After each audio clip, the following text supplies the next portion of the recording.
Welcome to the Field Trip Academy's unit on shells.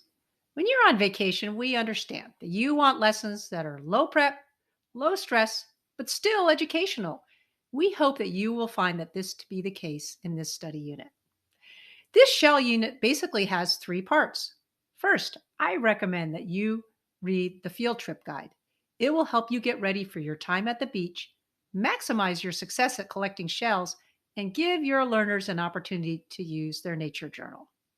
Second, watch the video that introduces you to the basic parts of a shell and the interactive shell ID guide. This guide is your window into how to identify 30 different types of shells. Just click on a photo and hear a short video that explains the shell's features. You can also download the PDF and take it with you to the beach as a way to make a quick visual idea of what you've found.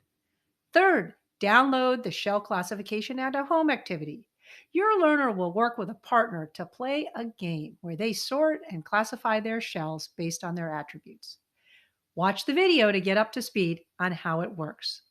The best part about all three activities is that they are adapted to learners of any age or ability. We give you tips on how to do that in the tutorials.